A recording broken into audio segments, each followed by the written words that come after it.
মাছটা মানে হুম করে গেলে বাড়া তাড়া করে কিছু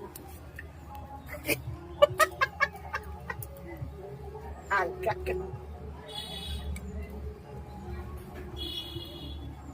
ছেড়ে ছেড়ে দিলে খুলে আসতেছে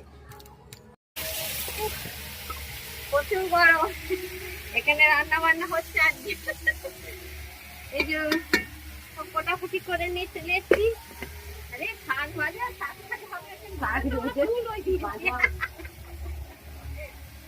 পরিষ্কার জায়গাটা একটু ভেজে যাচ্ছে সেটা নিচে একটু বৃষ্টি করে না ওটা কিছু নেই বাড়িটা নিয়ে চিংড়ি মাছটা ভাজা যাক তারপর হচ্ছে জল তো বিকাল বেলা নিয়ে আসো তোমরা দুজনে একটু এরকম আমি বলি শোনো 3:30টার দিকে বেরোলে একদম ফুল গাড়ি পেয়ে যাবে। হ্যাঁ ভালো গাড়ি পেয়ে যাবে ঠান্ডা ঠান্ডা আসতে পারবে। এরা তো 3:30টার সময় নারকেল টারকেল পেড়েছে এরা সব নারকেল খাচ্ছে নে সব তোমার জন্য শাক ভাজা বসিয়ে দিয়েছে মা রান্না করতেছে প্রচন্ড গরম আমি এখন রেস্ট নিচ্ছি এই যে রান্না করছি শাক ভাজা বসিয়ে দিয়েছে আর এই শাক ভাজাটা হয়ে গেলে তারপরে হচ্ছে এঁচোড় তরকারিটা হবে এঁচোড় তরকারি উচ্ছে আলু ভাজা আর কিছু না দেখতে থাকো পুরো পর্বটা সূক্ষ্ম বলুন আমি সইতেও পারি না রইতেও পারি না আমায় যদি ঠুকে দেয় তাহলে আমি ভেঙে যাবো আর তোদের জন্য কিন্তু আমি জলে জীবন দেবো এ হচ্ছে সেই উনুন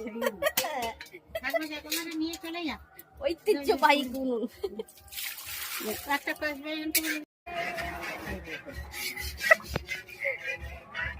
একটা আলু ভেজে নিয়েছি এঁচোড় তরকারি করবো এই যে আলু ভেজে নিয়েছি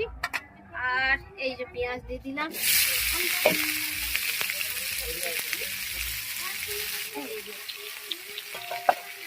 এঁচোড়টা বন্ধুরা আমাদের না গাছের এঁচোড় নিয়েছি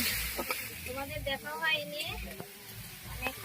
যখন গাছে কাটছিলাম তখন দেখানো হয়নি তো এটা আমাদের গাছেরই এঁচোড় আজকে কেটে তাই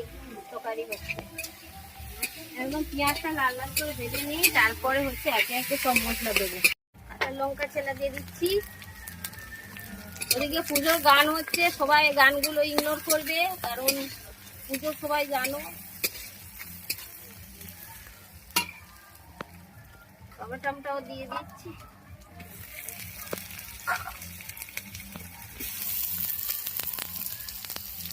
মশলাটাও দিয়ে দিচ্ছি